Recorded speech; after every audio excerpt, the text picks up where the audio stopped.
नमस्कार साथियों, आप सभी साथियों का हार्दिक अभिनंदन और स्वागत करते हैं आपके अपने YouTube चैनल पे। और जैसा कि आप सभी जानते हैं, हम जिला दर्शन है वो पिछले काफ़ी समय से आपके लिए क्लास नहीं लेकर के आए हैं। तो आज हम बात करने वाले हैं साथियों चूरू जिला दर्शन के बारे में। आज की जो क्लास है हमारी वो रहने वाली है चूरू जिला दर्शन की। चूरू जिला दर्शन के बारे में हम शॉर्ट के अंदर अध्ययन करेंगे और यहाँ की सांस्कृतिक और भौगोलिक परिदृश्य और यहाँ के प्रमुख व्यक्तित्व के बारे में और यहाँ के जो भी कला संस्कृति से जुड़े हुए जो भी फैक्ट हमें मिलते हैं हम उन पे चर्चा करने वाले हैं। तो सबसे पहले हम बात करते हैं साथियों चूरू जिले के बारे में, सामान्य परिचय के बारे में। तो सिर्फ डायग्राम के माध्यम से लिखेंगे, उसको ज़्यादा से ज़्यादा हम शॉर्ट में समझाने की कोशिश करेंगे। आपको ज़्यादा बड़ी लाइनें हम नहीं लिखेंगे और उसको शॉर्ट के अंदर वो पूरे को करवाने की कोशिश करेंगे। तो चलिए साथियों स्टार्ट करते हैं आज का हमारा चूरू का जिला दर्शन।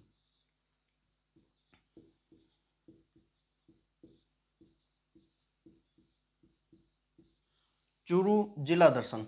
सबसे पहले हम बात करते हैं राजस्थान के अंदर चूरू की स्थिति कहाँ पे है या फिर चूरू किस दिशा में स्थित है। तो सबसे पहले हम बात करते हैं दिशा के बारे में। दिशा की बात की जाए साथियों तो राजस्थान के उत्तर पूर्व में स्थित है। राजस्थान के उत्तर पूर्व के अंदर स्थित जिला है चूरू। राजस्थान के उत्तर पूर्व दिशा के अंदर स्थित चूरू है। अब उसके बाद हम बात करते हैं इसके उपनाम की। उपनाम की यदि बात की जाए साथियों तो इसको किस नाम से जाना जाता है? Gateway of Thar. Gateway of Thar के नाम से है वो जाना जाता है। दूसरा इसका जो नाम है या फिर दूसरा जो इसका नाम है वो यहाँ पे बनने वाले बालूका स्तूप के कारण इसको क्या कहा जाता है? बरखान। बरखान और बालूका स्तूप। बरखान और बालूका स्तूप के नाम से भी इसको जाना जाता है साथियों। तो गेटवे ऑफ थार के नाम से और बरखान बालूका स्तूप के नाम से भी इस जिले को है वो जाना जाता है। उसके बाद इसका जो तीसरा नाम हमें मिलता है वो क्या मिलता है? नदी विहीन जिला। नदी विहीन जिला। नदी विहीन जिला इसलिए कहा जाता है साथियों, यहाँ पे कोई भी नदी है वो नहीं है। बिना नदी वाला जिला कौन सा है? चूरू है। यहाँ पे नदियाँ नहीं है साथियों।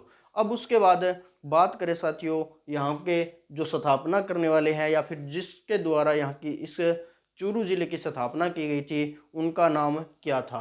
तो सबसे पहले हम बात करते हैं राजस्थान का ये कौन सा क्षेत्र है साथियों, आप कमेंट में जरूर बताएं। शेखावाटी क्षेत्र। शेखावाटी क्षेत्र है और शेखावाटी क्षेत्र के अंदर किसका शासन रहा था? राजपूतों का। शेखावाटी क्षेत्र के अंदर किसका शासन रहा था साथियों? सर्वाधिक शासन रहा था राजपूतों का। तो राजपूतों का एक वंश हुआ था साथियों जिसका नाम क्या है? निर्वाण वंश। राजपूतों का कौन सा वंश है? निर्वाण वंश। निर्वाण वंश। निर्वाण वंश के द्वारा है इसकी स्थापना की गई थी। और स्थापना के यदि वर्ष की बात की जाए साथियों तो किस वर्ष इसकी स्थापना की गई थी? 1620 में। 1620 ईस्वी में है वो इसकी स्थापना की गई थी। और कुछ अन्य एक नाम जो आप उससे भली भांति परिचित होंगे, चूहड़ा जाट।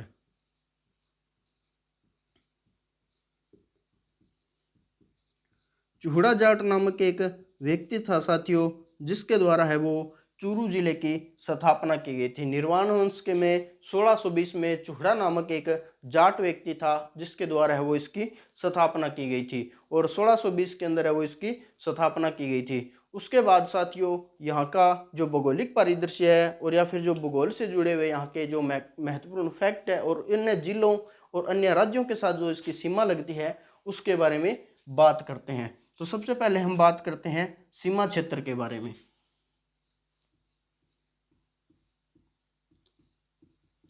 सीमा की यदि बात की जाए साथियों तो अंतर राज्य के अंदर या फिर दूसरे राज्य के साथ लगने वाली सीमा की हम बात करें, दूसरे राज्य के साथ जो सीमा लगती है, सबसे पहले हम बात करते हैं राज्य के साथ सीमा लगती है। राज्य कितने राज्यों के साथ इसकी सीमा लगती है? तो वो लगती है एक राज्य के साथ। एक राज्य के साथ है वो इसकी सीमा लगती है और उस राज्य का नाम क्या है? हरियाणा।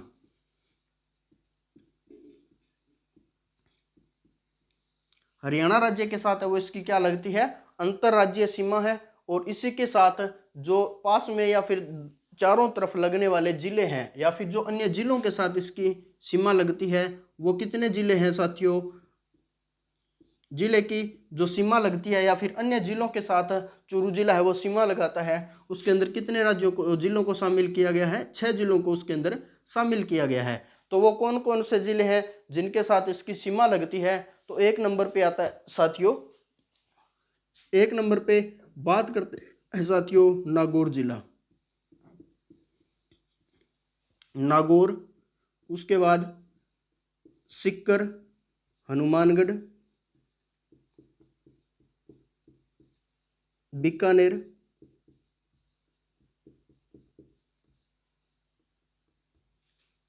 और डीडवाना कुचामन,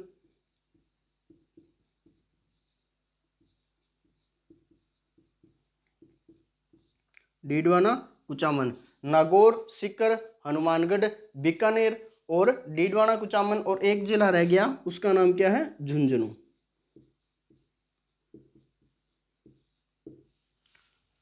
अंतर्राज्यीय सीमा की यदि बात की जाए तो कौन से राज्य के साथ अंतर्राज्यीय सीमा लगाता है, तो वो कौन सा राज्य है दोस्तों, हरियाणा राज्य। और जिलों जिलों के साथ अंतर्राज्यीय सीमा के अंदर बात की जाए तो हरियाणा राज्य के साथ सीमा लगाता है।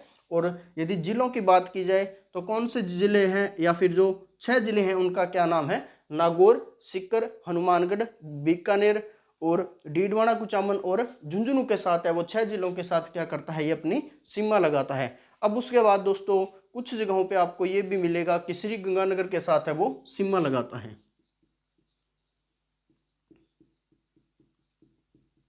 श्री गंगानगर के साथ सीमा लगाने वाला जो फैक्ट है दोस्तों वो गलत है, क्योंकि गंगानगर के साथ वो चूरू जिले की सीमा नहीं लगती है। तो चूरू जिले के साथ गंगानगर की सीमा लगती है या फिर नहीं लगती है, तो इसका आंसर यही होगा साथियों कि चूरू जिले की जो सीमा है वो गंगानगर जिले के साथ नहीं लगती है। और हनुमानगढ़, सीकर, नागौर, बीकानेर, डीडवाना कुचामन और झुंझुनू के साथ है वो इसकी सीमा लगती है। गंगानगर है वो इसमें शामिल नहीं है। कुछ जगहों पे आपको गंगानगर लिखा हुआ भी मिल जाएगा साथियों। अब उसके बाद इसके क्षेत्रफल की बात की जाए तो चूरू जिले का जो क्षेत्रफल है, चूरू जिले का जो क्षेत्रफल है वो है 16,380 वर्ग किलोमीटर, 16,380 वर्ग किलोमीटर चूरू जिले का क्षेत्रफल है। उसके बाद भौगोलिक परिदृश्य के अंदर बात करते हैं यहाँ पे पाई जाने वाली मिट्टी के बारे में। किस प्रकार की मिट्टी है वो चूरू जिले के अंदर है वो पाई जाती है। तो जिले के अंदर मिट्टी की बात की जाए तो यहाँ पे कौन सी मिट्टी पाई जाती है, बालूका, बालूका और रेतीली मिट्टी,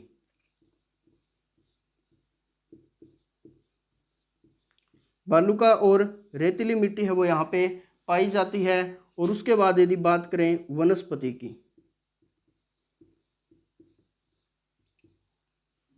तो वनस्पति पाई जाती है स्टेपी प्रकार की, स्टेपी प्रकार की या स्टेपीज, स्टेपीज वनस्पतियां हैं वो यहाँ पे पाई जाती है। और यहाँ का जो जलवायु क्षेत्र है, जलवायु क्षेत्र के अंदर जलवायु क्षेत्र है उसकी यदि बात की जाए,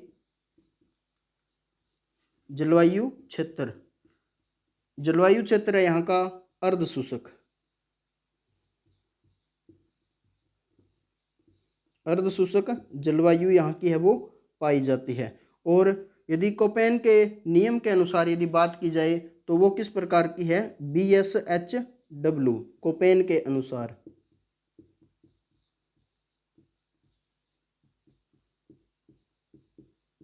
कोपेन के अनुसार जलवायु की बात की जाए तो जो कोपेन के अनुसार जलवायु की यदि बात की जाए तो BSHW प्रकार की यहाँ पे जलवायु पाई जाती है और स्टेपीज तुल्य वनस्पति पाई जाती है। और यदि अपने देसी भाषा या में या फिर स्थानीय भाषा की बात की जाए तो कौन सी पाई जाती है, कांटेदार झाड़ियाँ,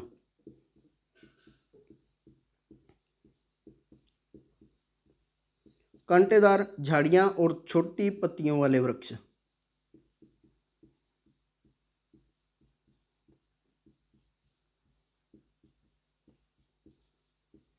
छोटी पत्तियों वाले वृक्ष है वो यहाँ पे पाए जाते हैं। अब उसके बाद एक इसके अंदर वनस्पति के अंदर आप लिख लेना मरूदबिद। वनस्पति के अंदर एक लिख लेना मरूदबिद वनस्पति।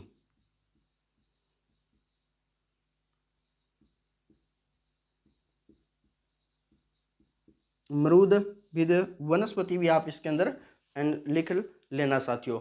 अब उसके बाद यहाँ पे जल संरक्षण के लिए जो उपाय किए जाते हैं, बात करते हैं जल संरक्षण की। तो जल संरक्षण के लिए यहाँ पे उपाय किए जाते हैं, तालाब का निर्माण किया जाता है साथियों। जल संरक्षण, जल संरक्षण के लिए किसका निर्माण किया जाता है? तालाब का निर्माण किया जाता है। और तालाब को जो यहाँ की स्थानीय भाषा है, स्थानीय भाषा में इस तालाब को क्या कहा जाता है? जोहड़ कहा जाता है। स्थानीय भाषा में जोहड़ कहा जाता है। और जो यहाँ पे तालाब बनाए जाते हैं, जो तालाब का आकार होता है या फिर जो आकृतियाँ होती है वो किस प्रकार की होती है? सीढ़ी नुमा आकृति के अंदर है वो बनाए जाते हैं, सीढ़ी नुमा।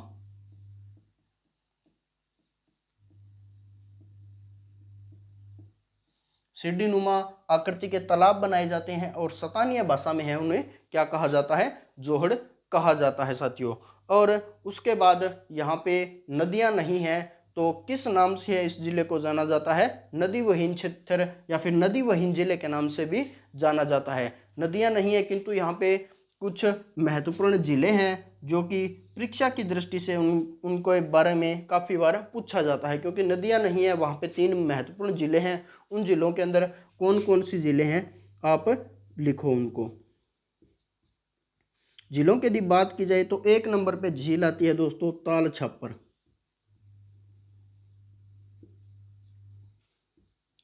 ताल छापर झील। और दूसरी यहाँ पे कौन सी है? सुजानगढ़ झील।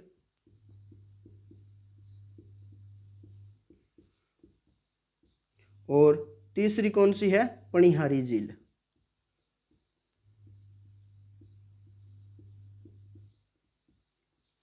झील यहाँ पे पाई जाने वाली मुख्य रूप से कितनी जिले हैं साथियों? 3 जिले हैं जिनके अंदर ताल छापर, सुजानगढ़ और पणिहारी झील है वो शामिल है। यदि तीनों झीलों की बात की जाए, तीनों झीलों की बात की जाए तो पानी है इन झीलों का वो क्या है साथियों?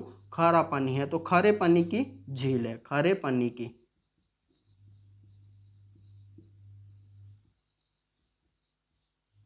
तीनों जिले हैं वो क्या है साथियों? खारे पानी की झील है। उसके बाद यहाँ पे बात करें ऐतिहासिक परिदृश्य की। ऐतिहासिक परिदृश्य के अंदर जो फैक्ट मिलते हैं वो किससे रिलेटेड होंगे साथियों? कला संस्कृति से। कला संस्कृति और यहाँ के इतिहास के बारे में हमें क्या जानकारी मिलती है उसके बारे में हम बात करेंगे। तो ये जो हमने अभी तक पढ़ा था वो पढ़ा था चूरू जिले का सामान्य परिचय। एक बार इसको हम पुनः शॉर्ट रूप के अंदर रिपीट करते हैं साथियों। तो आप ध्यान देवें कि राजस्थान है, राजस्थान के उत्तरी पूर्व दिशा के अंदर, उत्तर पूर्व दिशा के अंदर है वो चूरू जिला है। और चूरू जिले को है गेटवे ऑफ थार के उपनाम से जाना जाता है। यहाँ पे बनने वाले मिट्टी के जो स्तूप है या फिर जो मिट्टी के टिल्ले बनते हैं उनको बरखान यहाँ का सबसे महत्वपूर्ण टिल्ला है या फिर बरखान के नाम से उनको जाना जाता है। दूसरा उपनाम इसका बरखान है। नदी विहीन जिला होने के कारण इसको बिना नदियों वाला जिला भी कहा जाता है। और इसका जो निर्माण है राजपूतों द्वारा, राजपूत शासन काल के अंदर निर्वाण वंश के द्वारा है वो 1620 ईस्वी के अंदर इसकी स्थापना की गई थी। और चूड़ा नामक जाट का यहाँ पे नाम आता है जिनके द्वारा इसको स्थापित किया गया था। और राजपूतों का यहाँ पे शासनकाल था तो शेखावाटी क्षेत्र जो चूरू है उसको शेखावाटी क्षेत्र के अंदर शामिल किया गया और राजपूतों के शासनकाल में ही इसकी स्थापना की गई थी। उसके बाद हम बात करते हैं चूरू जिले के क्षेत्रफल के बारे में। तो 16,380 वर्ग किलोमीटर है वो इसका क्षेत्रफल है। और राज्यों के साथ यदि सीमा की बात की जाए तो हरियाणा राज्य के साथ है वो इसकी सीमा लगती है। और जिलों की बात की जाए तो उसके अंदर मुख्य रूप से 6 जिले शामिल है जिसके अंदर नागौर, सीकर, हनुमानगढ़, बीकानेर, डीडवाना, कुचामन, झुंझुनू नामक 6 जिले हैं जो इसके साथ सीमा लगाते हैं। मिट्टी की यदि बात की जाए, यहाँ के जलवायु क्षेत्र, मिट्टी और वनस्पतियों के बारे में, तो मिट्टी है वो यहाँ की बालुका मिट्टी या फिर रेतीली मिट्टी यहाँ पे पाई जाती है। वनस्पति की यदि बात की जाए तो अमरूदविद प्रकार की वनस्पति और स्टेपिस तुल्य वनस्पति यहाँ पे पाई जाती है। जलवायु क्षेत्र की यदि बात की जाए साथियों तो अर्ध शुष्क जलवायु यहाँ पे पाया जाता है और कोपेन के BSHW पद्धति के अनुसार है वो यहाँ की जलवायु, अर्थात यहाँ पे अधिक तापांतर भी रहता है। आप ये भी इसके अंदर नोट कर लो कि सर्वाधिक गर्म जिला और सर्वाधिक ठंडा जिला, जलवायु क्षेत्र के अंदर आप इसी को लिख लो, सर्वाधिक गर्म और सर्वाधिक ठंडा जिला। सर्वाधिक गर्म और सर्वाधिक जिला कौन सा है? चूरू जिला है। अब उसके बाद हम बढ़ते हैं साथियों ऐतिहासिक परिदृश्य के अंदर, जिसमें कला संस्कृति से रिलेटिव और इतिहास में इस जिले के बारे में क्या हमें फैक्ट मिलते हैं उनके बारे में चर्चा करेंगे। तो चलिए अपने बढ़ते हैं कला संस्कृति और इतिहास परिदृश्य की तरफ। साथियों हम बात करते हैं यहाँ के ऐतिहासिक परिदृश्य के बारे में। एक बार आप इसका स्क्रीनशॉट ले लो और एक जो महत्वपूर्ण जानकारी है वो चलिए हम इसके बारे में आगे बात करते हैं कि किस प्रकार से इसकी जो स्थापना हुई थी, उसका जो मुख्य मकसद रहा है चूरू जिले का, वो बीकानेर का भी एक अंग रहा है। और उसको राजस्थान के जो चौथा चरण था, राजस्थान का कौन सा चरण था साथियों? चौथा चरण। राजस्थान का चौथा चरण कौन सा था? वृहद राजस्थान। जो वृहद राजस्थान था उसके अंदर जब बीकानेर जिले को शामिल किया गया, राजस्थान के 7 चरणों में राजस्थान को पूरा किया गया था और उसका जो चौथा चरण था उसका नाम क्या था? वृहद राजस्थान था।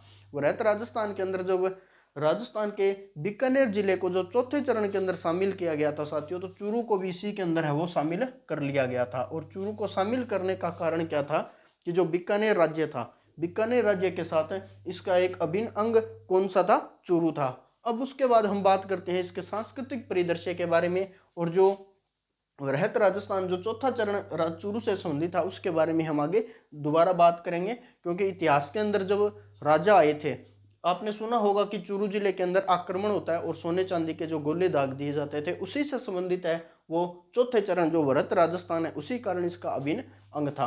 अब हम आगे बात करते हैं उसके ऐतिहासिक परिदृश्य के बारे में और किस प्रकार की जो अन्य जानकारियां हैं और उसके बारे में जो महत्वपूर्ण फैक्ट हमें मिलते हैं उसके बारे में।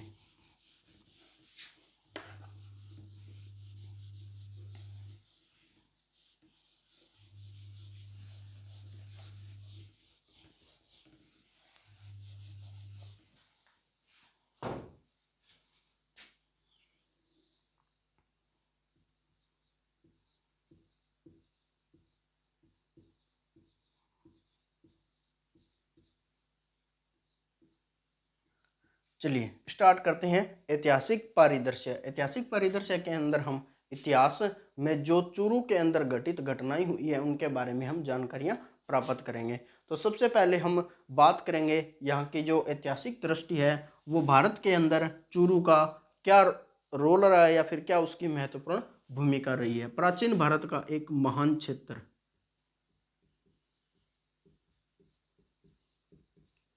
प्राचीन भारत का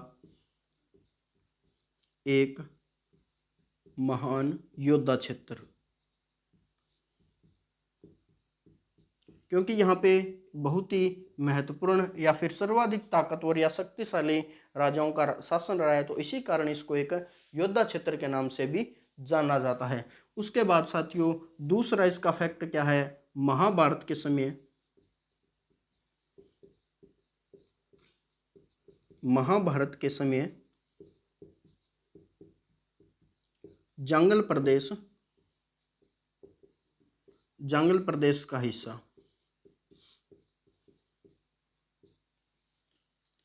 महाभारत काल के समय है वो चूरू जिला जंगल प्रदेश का एक हिस्सा रहा है। और वार्षिक तापांतर वाला जिला,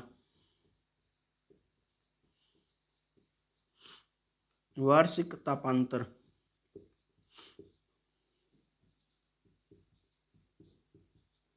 वार्षिक तापांतर वाला जिला भी इसको कहा जाता है साथियों। वार्षिक तापांतर, वार्षिक तापांतर वाला जिला भी इसको कहा जाता है। और यहाँ की यदि वर्षा की बात की जाए तो 325 mm वर्षा है वो यहाँ पे सालाना होती है। 325 mm वर्षा है वो यहाँ पे होती है। और इसी के अंदर आप एक फैक्ट और इसके अंदर नोट कर लेना, सर्वाधिक गर्म जिला,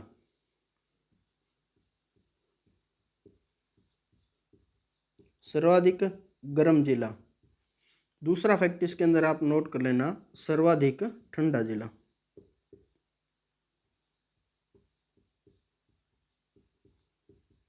सर्वाधिक गर्म और सर्वाधिक ठंडा जिला है वो कौन सा है साथियों? चूरू है। चूरू के अंदर दोनों फैक्ट हैं, जो सर्वाधिक गर्म और सर्वाधिक ठंडा जिला है उसी दोनों को शामिल किया जाता है। इसका कारण क्या है साथियों? कि यहाँ पे सबसे कम मात्रा में क्या पाए जाते हैं? वन पाए जाते हैं। तो राजस्थान के अंदर यदि वन प्रतिशतता के आधार पर बात की जाए तो सबसे कम वन है वो चूरू जिले के अंदर पाए जाते हैं। तो प्रतिशत के आधार पर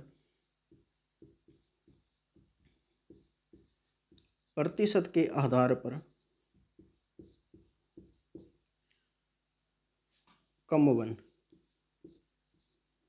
शॉर्ट के अंदर आप इसको नोट कर लेना कि प्रतिशत के आधार पे है वो इसके अंदर सबसे कम वन क्षेत्र पाए जाते हैं। सबसे कम वन क्षेत्र वाला जिला कौन सा है? चूरू है। उसके बाद सर्वाधिक तापांतर वाला जिला कौन सा है? चूरू है। और यहाँ की वर्षा की यदि बात की जाए तो 325 mm है वो यहाँ पे वर्षा होती है। और सर्वाधिक ठंडा और सर्वाधिक गर्म जिला कौन सा है साथियों? तो वो जिला है चूरू। अब उसके बाद बात करते हैं वन्य जीव संरक्षण के बारे में। वन्य जीव संरक्षण,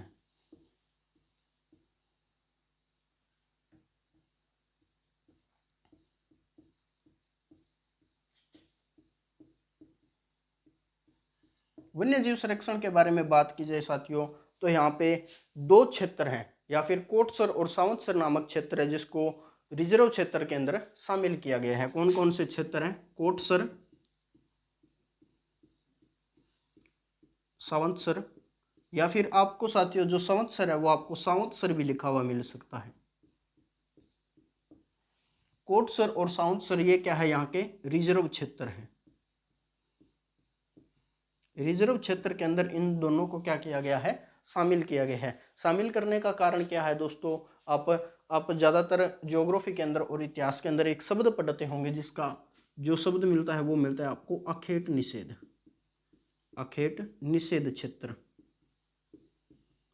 अखेट निषेध क्षेत्र का अर्थ है कि यहाँ पे रहने वाले जीव जंतुओं को मारना वर्जित है और यहाँ पे शिकार करना भी अवैध है। तो क्योंकि अभी तो हाल फिलहाल जो वर्तमान समय है उसके अंदर अखेट इस प्रकार के जो शिकार वगैरह है वो नहीं होते हैं, पहले राजा महाराजाओं के क्षेत्र के अंदर होते थे। और इसको अखेट निषेध क्षेत्र या फिर वन्य जीवों के संरक्षण है वो इसलिए किया जाता है क्योंकि यहाँ पे एक तो मरुस्थलीय क्षेत्र है और यहाँ पे जीव जंतुओं की संख्या है वो कम होती है। तो इसी कारण इनका संरक्षण करना वो हमारे लिए क्या है? जरूरी है। उसके बाद हम बात करते हैं यहाँ के अभ्यारण्य के बारे में।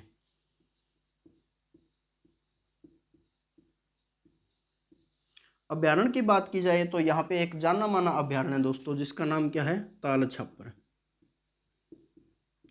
ताल छापर अभ्यारण्य। और साथियों आपको ये भी पता होगा कि ताल छापर अभ्यारण्य है वो किसके लिए प्रसिद्ध है? तो सबसे पहले हम बात करते हैं ताल छापर अभ्यारण्य के बारे में कि वह किसके लिए प्रसिद्ध है। तो वो प्रसिद्ध है कृष्ण मृग के लिए। कृष्ण मृग या फिर अपने कह सकते हैं काले हिरणों के लिए। काले हिरणों के लिए प्रसिद्ध है। और दूसरा यहाँ पे साइबेरियन सारस नामक पक्षी भी आते हैं। तो साइबेरियन सारस पक्षी हो गया।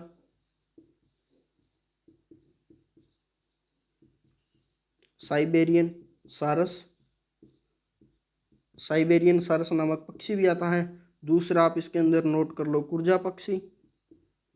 एक कुर्जा गीत भी है जो पत्नी द्वारा अपने प्रियतम के आने के लिए इंतजार के लिए या फिर उसके इंतजार में है वो गीत गाती है। तो कुर्जा पक्षी भी होता है और एक कुर्जा गीत भी होता है साथियों। उसके बाद बात करें यहाँ पे पाए जाने वाले घास के बारे में जो कि काफ़ी प्रसिद्ध घास है। तो उसका नाम क्या है साथियों? वो है मोथिया घास। मोथिया घास पाई जाती है और ये क्या होती है? मिट्टी घास होती है। खागे तो आप को नहीं देखी, बाकी बताओ आप ये भी मिट्टी घास है। तो ठीक है, तो मोथिया है जिसके अंदर घास पाई जावे और बाकी है एक प्रकार की मिट्टी घास है। अब उसके बाद साथियों बात करें यहाँ पे 2021 के अंदर जब बजट की घोषणा होती है तो बजट की जब घोषणा हुई थी तो उसके अंदर एक वन्य जीव मरु वन्य जीव प्रशिक्षण केंद्र की स्थापना की घोषणा की गई थी। तो ये भी आप नोट कर लो इसके अंदर। ठीक है, तो बजट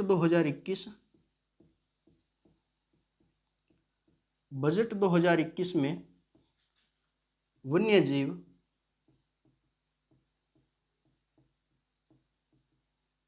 वन्यजीव संरक्षण प्रशिक्षण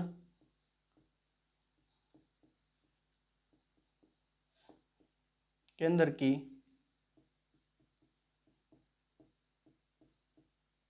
स्थापना की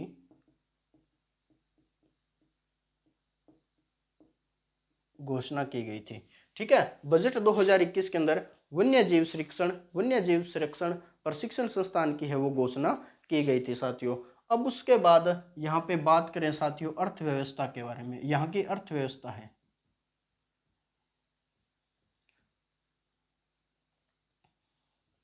अर्थव्यवस्था।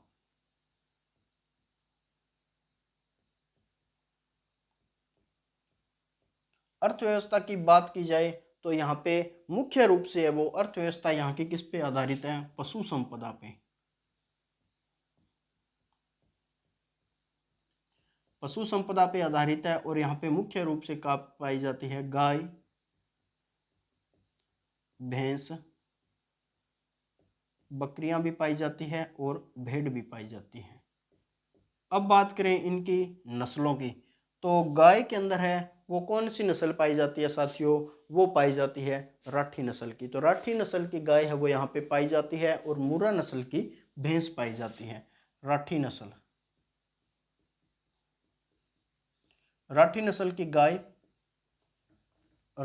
की गाय और मुर्रा नस्ल की भैंस, मुर्रा नस्ल की भैंस पाई जाती है।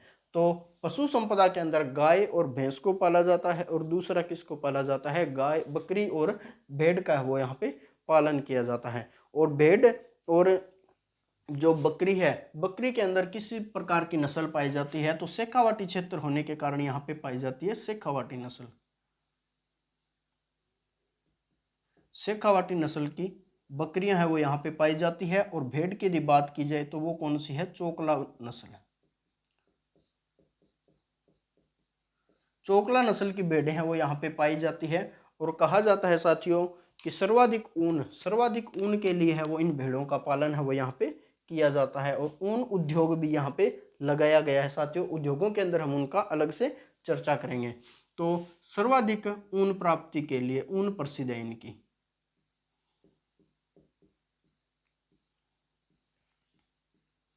ऊन प्रसिद्ध के कारण है और सर्वाधिक ऊन है वो इनकी प्राप्त होती है। इसी कारण है वो भेड़ों के अंदर चोकला नस्ल की भेड़ है वो चूरू जिले के अंदर पाई जाती है। बकरियों के अंदर शेखावाटी क्षेत्र होने के कारण यहाँ पे शेखावाटी नस्ल की बकरियां पाई जाती है। और भैंस है वो मुर्रा नस्ल की और गाय है वो देसी नस्ल की गाय है वो यहाँ पे पाई जाती है। उसके बाद अन्य विषयों के बारे में यदि बात की जाए तो उसके अंदर सबसे पहले हम बात करेंगे फसलों के बारे में कि किस प्रकार की फसलें हैं वो यहाँ पे पैदा होती है या फिर किस प्रकार की फसलों का उत्पादन है वो यहाँ पे किया जाता है। तो सबसे पहले आप लिखते हैं फसलें। फसलों में मुख्य रूप से पाई जाती है दोस्तों खरीफ की फसल।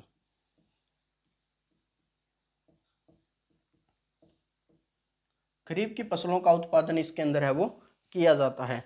अब उसके बाद चूरू के अंदर जो फसल की बात करें तो मुख्य रूप से किस फसल का है? तो वो खरीफ की फसल है जिसका उत्पादन है वो यहाँ पे किया जाता है। तो खरीफ के अंदर जो भी फसलें आती हैं उनका उत्पादन है वो किया जाता है। उसके बाद यहाँ पे बात करें साथियों पेयजल सुविधा के बारे में। पेयजल सुविधा की यदि बात की जाए, एक बार इसको यहाँ से हटा रहे हैं और नीचे राइट कर रहे हैं। अब बाद में इसका स्क्रीनशॉट लेना अंत में।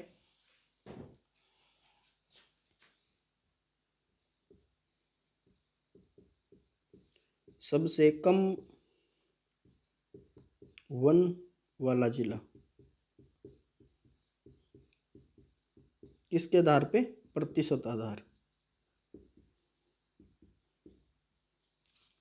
आधार इसका रखा है साथियों। आप ये नोट कर लेना। इसमें नीचे मैंने ऊपर से हटा के इसको नीचे लिखा है।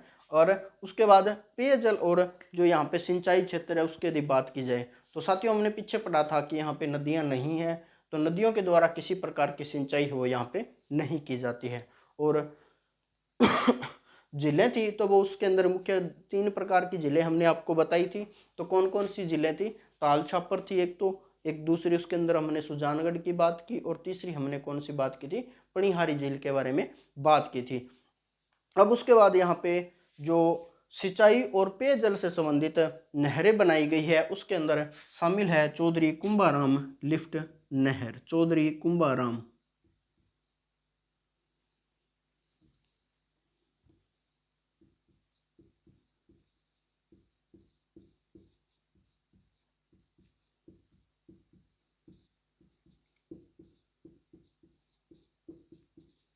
चौधरी कुंभाराम लिफ्ट नहर किसके अंदर शामिल है? पेयजल और सिंचाई।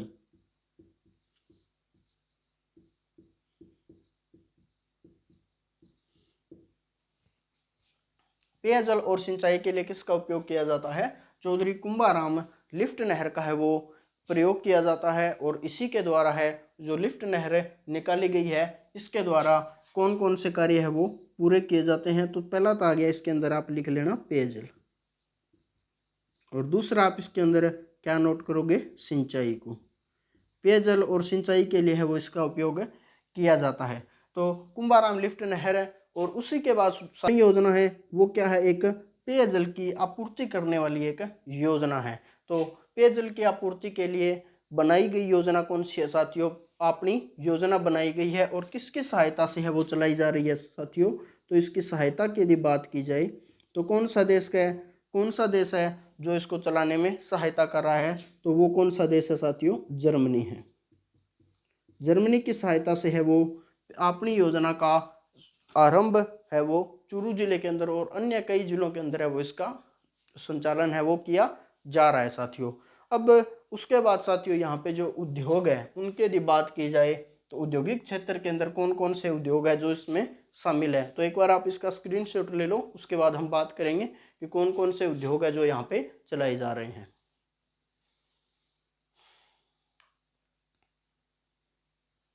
हैं औद्योगिक क्षेत्र के बारे में। यहाँ के उद्योग है वो कौन कौन से उद्योग यहाँ पे पाए जाते हैं, और आगे हम कला संस्कृति के बारे में हम बात करेंगे।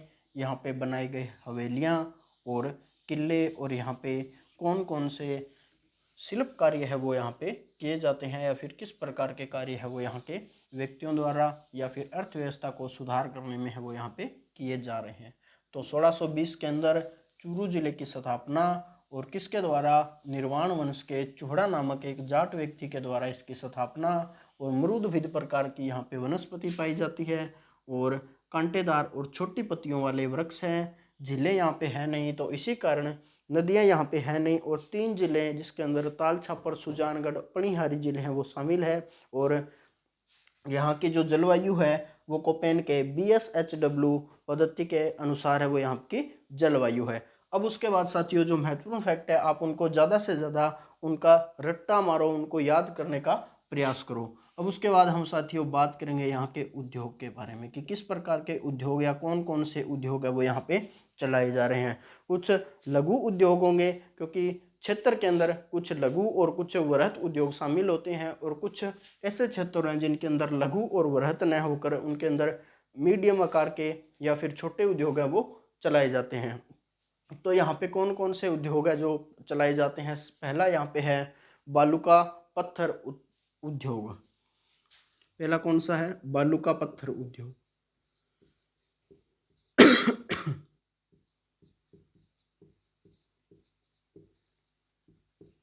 बालू का पत्थर उद्योग। दूसरा उद्योग यहाँ पे बात की जाए तो बालू का पत्थर उद्योग, और दूसरा यहाँ पे किसका कार्य है? लकड़ी का कार्य है, या फिर लकड़ी के अंदर शामिल है लकड़ी उद्योग। लकड़ी उद्योग के अंदर बात की जाए तो कौन सी लकड़ी है? चंदन का चितेरा। चंदन का चितेरा। चंदन के चितेरे के नाम से किसको जाना जाता है साथियों? तो वो जाना जाता है पवन जांगिड़ को। पवन जांगिड़। पवन जांगिड़ है, और यहाँ का क्या है? चूरू का जो जांगिड़ परिवार है, चूरू का जांगिड़ परिवार, चूरू का जो जांगिड़ परिवार है वो लकड़ी के कार्य के लिए क्या है? यहाँ का प्रसिद्ध है। तो यहाँ का एक चंदन की चितेरे के नाम से वो किसको जाना जाता है? पवन कुमार जांगिड़ को भी जाना जाता है। उसके बाद एक यहाँ का है ऊन इकाई वेस्टर्ड वूल मिल्स। ऊन इकाई वेस्टर्ड मिल्स।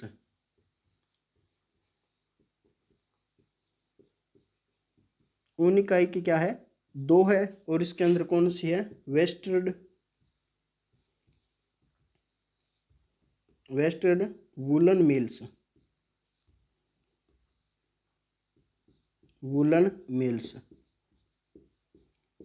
वेस्टेड ऊन इकाई के अंदर दो को शामिल किया गया है जिसके अंदर वेस्टेड वुलन मिल है। इनकी स्थापना या फिर इनका जो क्षेत्र है वो पहला है लाडनू और दूसरा कहाँ पे है, चूरू के अंदर। 2 मिलें चलाई जाती है जो एक यहाँ पे, तीसरा आप इसके अंदर लिखो बंदेज का कार्य है।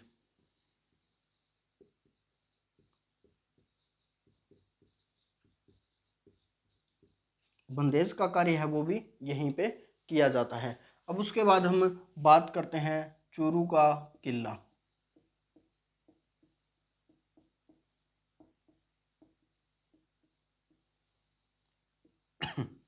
चूरू का किला सबसे ज़्यादा किसके लिए प्रसिद्ध है साथियों, सोने चांदी के गोले दागने के लिए प्रसिद्ध है। तो इसका जो निर्माण किया गया था वो किसके द्वारा किया गया था, आप कमेंट बॉक्स में हमें बताएं। इसका निर्माण है वो कब किया गया था और किसके द्वारा किया गया था साथियों, आप एक बार कमेंट बॉक्स में हमें बताएं। साथियों चूरू का किला सर्वाधिक प्रसिद्ध है वो है सोने चांदी के किले दागने के लिए। और इसका जो निर्माण करवाने वाला शासक कौन था, तो 1739 ईस्वी के अंदर इसका निर्माण हुआ था। 1739 ईस्वी के अंदर इसका निर्माण किया गया और निर्माण करने वाला शासक कौन था, ठाकुर कुशाल सिंह था। ठाकुर कुशाल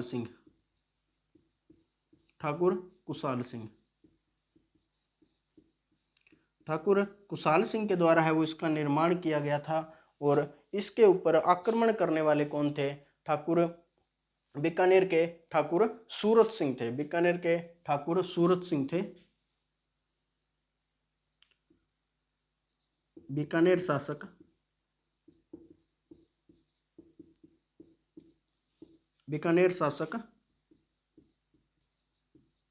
ठाकुर सूरत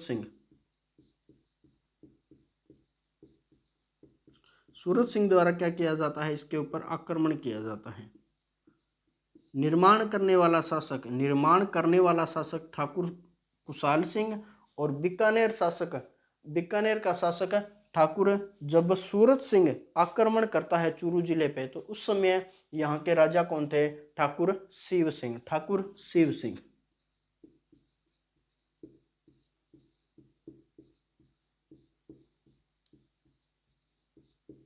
ठाकुर शिव सिंह के समय है वो इस पे आक्रमण होता है। और आक्रमण किस ईस्वी को किया जाता है, तो वो किया जाता है 1814 को।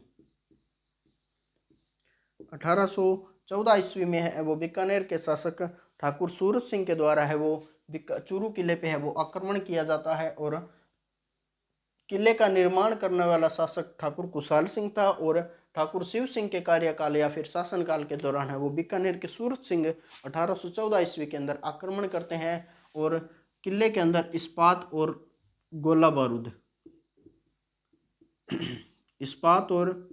बारूद क्या हो जाता है साथियों, खत्म हो जाता है।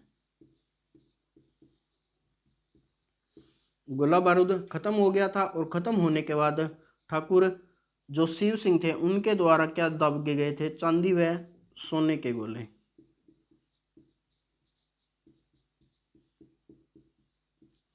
चांदी व सोने के गोले हैं वो दागे गए थे। और लोहा इस्पात बारूद था वो इसके अंदर खत्म हो जाता है। और ठाकुर शिव सिंह की जो सेना थी साथियों, ठाकुर शिव सिंह की सेना की यदि बात की जाए तो इनके पास मात्र 200, नीचे इसके अंदर आप नोट करो, 200 पैदल सैनिक, 200 पैदल सैनिक और 200 ही क्या थे, घुड़सवार थे।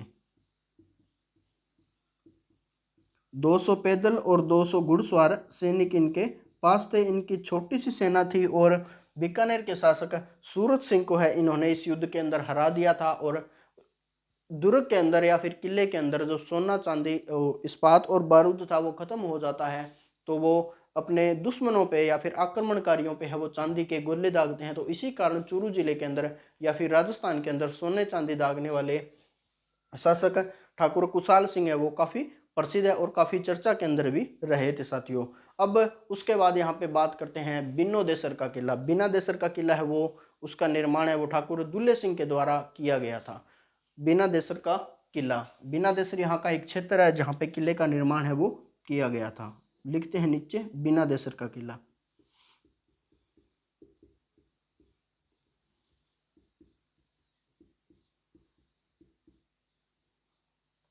बिन्नादेसर का किला, बिन्नादेसर का किला है उसका निर्माण किसके द्वारा किया गया था? ठाकुर शार्दुल सिंह के द्वारा, ठाकुर दुल्हे सिंह के द्वारा इसका निर्माण किया गया था।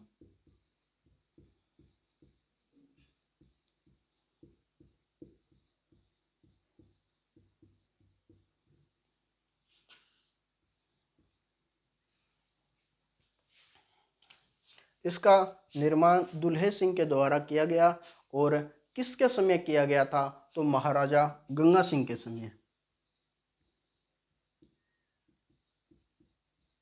महाराजा गंगा सिंह।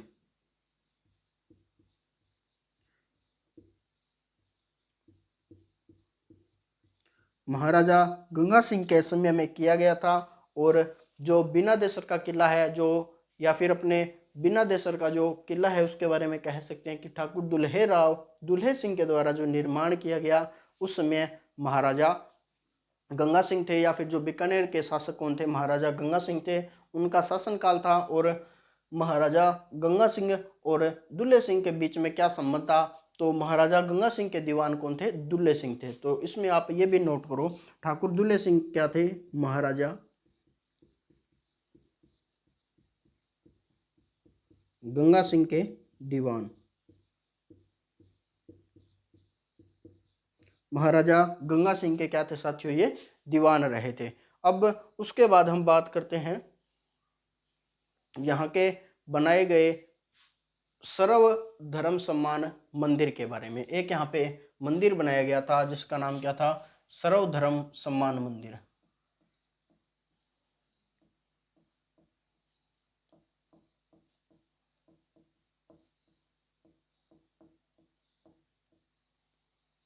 सर्व धर्म सम्मान मंदिर की बात की जाए साथियों, तो 26 जनवरी 1930 का दिन था जिस दिन यहाँ पे क्या फहराया गया था? झंडा फहराया गया था। 26 जनवरी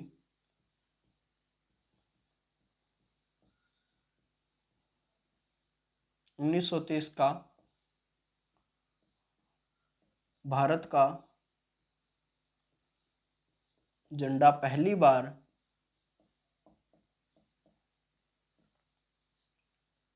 फहराकर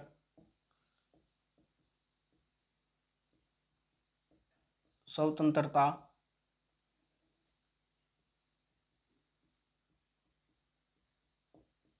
दिवस मनाया। सर्वधर्म सम्मान मंदिर, इसको हम धर्म स्तूप के नाम से भी जानते हैं साथियों। धर्म स्तूप के नाम से भी आप इसको जानते होंगे। और यहाँ पे 26 जनवरी 1930 को झंडा फहराया गया था। और इसको अंजाम देने वाले व्यक्ति थे, उनका नाम क्या था? चंदनमल वेद। चंदनमल वेद द्वारा है वो झंडा है फहराया गया था। किसके द्वारा फहराया गया था? चंदनमल वेद के द्वारा।